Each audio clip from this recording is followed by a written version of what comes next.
Clickbait of the night. Not really. Sort of. Not really. Kind of. So Fatshark, we basically saw an email that was a reply to someone in one of the Fatshark groups here, Mr. David, and he got a reply from Fatshark support. He messaged him about his Sharkbyte Whoop board, and basically his response from Fatshark, to sum it up here, is essentially to say, HD0 is doing their own thing now. They're providing products direct to customers. We're excited about that. We're trying to build headsets, right? That's cool. So we're going to continue to support them if they're manufactured wrong, but otherwise, we can't support your problem right now, and we're going to forward that to Divimath, and Divimath will handle your issue. Yeah, and I mean, there's a little bit of reading between the lines here, which is that HD0 was originally going to be kind of a manufacturer, and then they were going to sell through Fatshark, which would sell I don't think it was ever expected to be exclusive, but at some point, HD0 started selling direct to customers. Yeah. Like with the RunCam camera, for example, which was the direct deal between HD0 and RunCam, or maybe the Race VTX, I think. Yeah. Yep. And I think it feels like Sharkbyte is a little bit like, okay, well, you want to sell direct to customers? Good luck with that.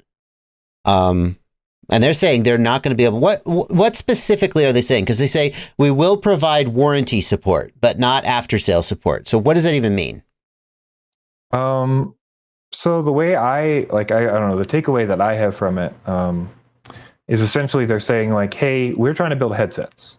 So like all we want to do is build headsets. So, we've got their Sharkbyte hardware out here and we don't have any more parts. And so that sounds like, hey, we're not making this anymore. We're obviously we're not interested in stocking this stuff anymore. And they specifically say we no longer have the parts to service or repair damaged air units after use. I think that's an interesting way they put it. I don't know if that's on purpose or not. VTX. Yeah, but it seems like they're saying here, like, hey, anything branded Sharkbyte, we're not really going to be able to support you. We're just going to support, from the get-go, but anything extended is going to be supported by Divimath, They say, go ahead. I just want to say, but they do say what we do best is building headsets. So my impression of this, which we don't know for sure because this is what we've got here, but my impression of this is like the VTXs and possibly the VRX, the Sharkbyte VRX, are going to now be supported by Divimath, and Divimath will kind of take over that, and they'll stop producing Sharkbyte at Fatshark, which is presumably what will happen, but we don't know that for sure. But the headsets will still be digital. So right now we've got the Digital Scout HD, right, which we know from the investor talk that we talked about last week. They said like, hey, with the new digital goggle, this is a quote, with the new digital goggle, we're just starting to get the digital goggle out there. We'll hopefully have a bunch for Christmas, but we don't think we'll have enough. That's not a company who's planning to stop making goggles. That's a company who's continuing to if they talk about it in an investor call, there's some accountability there. Yes. And Fatshark says we want to make headsets. So to me, it makes a lot of sense to say, hey, we're just going to make these digital headsets with integrated chipsets in these, and then we can do all this other support on all the stuff we've already sold, can go over to Divimath, and we'll just move away from all this external garbage. We'll make headsets, and HD0 can sell all the other pieces. Yeah, that is also kind of how I read it. And they're saying, we will support products for manufacturing defects. And the way I read that is, if you get a product that has a manufacturing defect, we will replace it for you with a new one. But we will not be servicing or repairing damaged air units after use. And I think of how right now, if you have Fatshark goggles and they break or in some way, you send them in, and Randy, or I always think of Randy, he's the guy who I always talk to, he'll fix them and he'll send them back to you. New DVR board, new power board, you name it. And I asked the question on my live stream, has Fatshark really been repairing Sharkbyte VTXs? And several people jumped up and said, yeah, I had some broken VTX, whatever's wrong with them, I don't know. They sent them in and Fatshark repaired them and sent them back. And they're saying they will not be doing that anymore. They're leaving that to HD0. So. Yep. And then in that same Imager album, I've got, just to show that they are supporting everybody, Carl made a post today. Yeah, I'm going to put that up. Yeah, basically saying like, oh, okay. Yeah, either way. Is this it? Maybe this is something different. That's the same post. It's the same difference. Okay. But yeah, so as you know, Divimath designs all this stuff and takes care of all this stuff.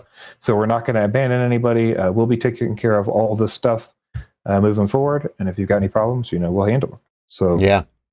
And it's if we this is a quote from Carl Zhao at Divimath from Ryan Quellet, who is a alpha beta tester and worked closely with them. So presumably this is a reliable source and an accurate quote. Yeah. In our Imager link, I put the direct quote from Carl. It's the same thing, just basically from Carl. But this is definitely from Carl.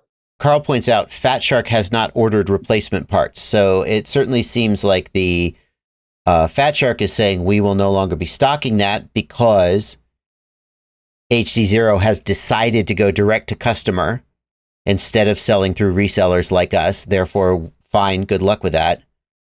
And Carl is saying Fatshark has not ordered replacement parts, which if you read between the lines, Carl is saying, yeah, we would be happy to supply them with replacement parts if they wanted to order them. So it seems like Fatshark is driving this decision, although arguably Fatshark would say that by going direct to customer, HD0 drove this decision. Like, what do you expect us to do? Not get any margin while you sell direct and undercut us? It's hard to know which thing happened, whether Fatshark dropped out behind the scenes and that's why Carl pushed forward, or whether Carl pushed forward and that's why Fatshark dropped out behind the scenes, Yeah. But I think it makes a lot more sense that, I don't know, Fatshark is just fine with this. Like, they say in that statement there, that we are excited about this transition as it will allow us to focus on doing what we do best. That's corporate doublespeak. Who knows? Sure. You always act like it was your idea and it's the best idea you ever had. Even somebody punches you in the face, you'd be like, I'm very happy for the opportunity to explore a life without teeth. Yeah, but do you think Fatshark really wants to make VTXs? Like, that's my whole point. Is I think this is probably what they want. I don't think Fatshark wants to do anything. I think they don't give me the impression that they want to do anything. I think they want to make money. Yeah. In a market where there is no one who will compete with them and all of their customers will adore them with very little demands, is how I read it. So I mean, it's like, do they want to make headsets? I mean, I think they are. I think they don't. I think that they are not eager to do the work of earning a position as a leader in this emerging digital FPV field. In other words, by putting in an effort to develop VTXs, and therefore they are kind of happy when somebody else takes it off their plate, and now they don't have to do it anymore. But I also feel like it's a kind of a squandered opportunity. Obviously that's their decision to make. It's their company and their business. Yeah. Sure. Yeah. I think Mr. Huggy says HD0 don't want to make VTXs, but they do. But they make them so they can sell chipsets. Like, you know what I mean? HD0 doesn't want to make VTXs, right? So who's going to do it? The hope, I think, was that Fatshark would step up and do it.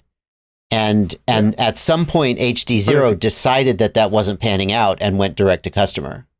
Yeah, I mean, if I was Fatshark, I wouldn't want to do it. Like, if you think about what Fatshark's whole thing has been, they're making headsets, and now you're saying hey, just because we have a new tech in the headset, now we have to build up all this infrastructure. But no, to build, no.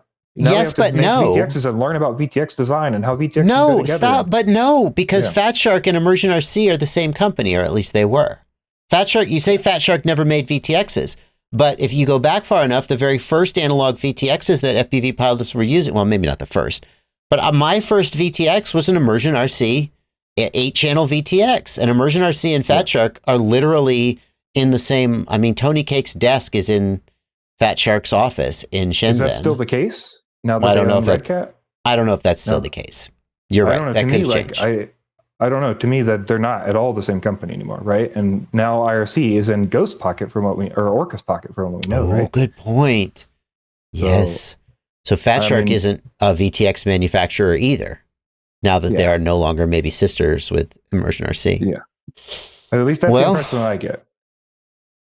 So it just depends. They're happy to do this, and they're happy to say okay, hey, all we're going to do is make headsets. We're going to put chipsets into headsets if we need to do that, and then we're going to sell them to all our commercial customers because Red Cat's going to supply us with commercial customers who are going to buy these on guarantees, right?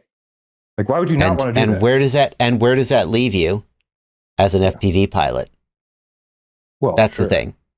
Yeah. Presumably, though, we can just hope that like the HDO3 that they make for the commercial side will be the same HDO3 we want. I think that's kind of the only thing we're banking on at this point, right? And we still need like, somebody to make us a gosh dang good VTX. Yeah. And HD0, that's not their area of specialty. They're doing it because no one else will. Better. They're getting better. Yeah. I don't know. I don't know. Like the 1 watt VTX with the 40 millimeter form factor, that's the kind of decision. I mean, I know they worked so hard to get it.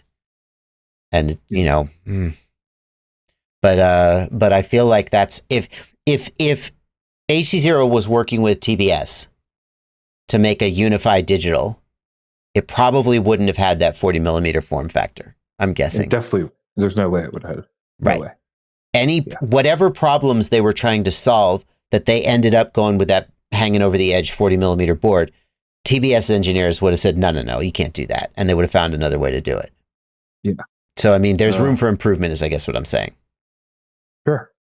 Hopefully, you know, like we talked about before, we get people coming and, I don't know, making some stuff for the system, more stuff. So, yeah, I don't know.